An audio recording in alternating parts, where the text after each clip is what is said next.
3000 കുടുംബങ്ങൾക്ക് വീട് വെക്കാനുള്ള പണം കൊണ്ട് കേരളയിലെ മഞ്ഞക്കുറ്റി ഇട്ടിട്ട് പോയത്. ഇതെല്ലാം കഴിഞ്ഞ കാല വാർത്തകളാണ്. പിണറായി വിജയന്റെ ക്ലിഫ് ഹൗസിലെ നീന്തൽക്കുളം നവീകരിച്ചത് 45 ലക്ഷം രൂപയ്ക്കാണ്. അത് ചോദിക്കണം. കാരണം 11 കുടുംബത്തിന്റെ വീടെന്ന് പറഞ്ഞ സ്വപ്നത്തിലാണ് ഈ നീന്തൽക്കുളം നവീകരിച്ചത്. അവിടുത്തെ തൊഴുത്തിന് 44 ലക്ഷം രൂപയാണ്. ഇവിടെയൊക്കെ പശു വളർത്തുന്ന ആളുകളുണ്ടല്ലോ, നമ്മുടെ തൊഴുത്തിന് എത്ര ലക്ഷം രൂപയുണ്ട്? എൻ്റെയൊക്കെ വീടിന് 44 ലക്ഷം രൂപ വിലയില്ല. മനസ്സിലായില്ലേ? നമ്മുടെയൊക്കെ വീടിന് അത്രയും വിലയുണ്ടോ? പിണറായി വിജയന്റെ ക്ലിഫ് ഹൗസിലെ തൊഴുത്തിന് 44 ലക്ഷം രൂപ അത്രേ. അവിടുത്തെ പശു സംഗീതം കേട്ടാണ് പാൽ ചുരുത്തുന്നത്. നമ്മളൊക്കെ പാട്ട് കേൾപ്പിച്ചിട്ടാണല്ലോ പാലുണ്ടാക്കുന്നത്. മനസ്സിലായില്ലേ? ഈ സംഗീതം കേട്ട് പാൽ ചുരുത്തി കഴിയുമ്പോൾ ഈ പശു ചാണകം ഇടും. ഈ ഇടുന്ന ചാണകം വാരിയിടുന്നത് 4 ലക്ഷത്തിന്റെ കുഴിയിലാണ്.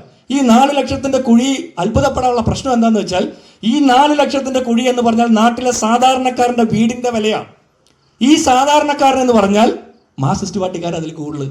കാരണം ലൈഫ് മിഷന്റെ ഗുണഭോക്തൃ ലിസ്റ്റ് ഉണ്ടാക്കിയപ്പോൾ അവർക്ക് വേണ്ടപ്പെട്ടവരെ അവർ കൂടുതലെടുത്തിരിക്കുന്നത് അല്ലേ? അപ്പൊ നമ്മൾ മാർക്സിസ്റ്റ് പാർട്ടിക്കാരോട് ചോദിക്കണം, എടോ നിങ്ങളൊക്കെ അരുവാൾ ചുറ്റിക നക്ഷത്രത്തിന് വോട്ട് ചെയ്ത് പിണറായി വിജയൻ വരുമ്പോൾ എല്ലാം ശരിയാക്കാൻ വന്ന ആളുകളല്ലേ? നിങ്ങളുടെ വീടെന്ന് പറഞ്ഞ സ്വപ്നത്തിന്റെ മേലെ അവിടെ ചാണാക്കുഴി വെച്ച് കെട്ടിയിരിക്കുന്നത്. അതിനെക്കുറിച്ചൊന്ന് ചോദിക്കണം, ചിന്തിക്കണമെന്ന്. ചിന്തിക്കുന്നവന്മാർ ഒരിക്കലും മാർക്സിസ്റ്റ് പാർട്ടി ആവില്ല, ചിന്തിക്കാത്തത് കൊണ്ടാണ്. അപ്പൊ ചിന്തിപ്പിക്കുക എന്നുള്ളതാണ് നമ്മുടെ പണി.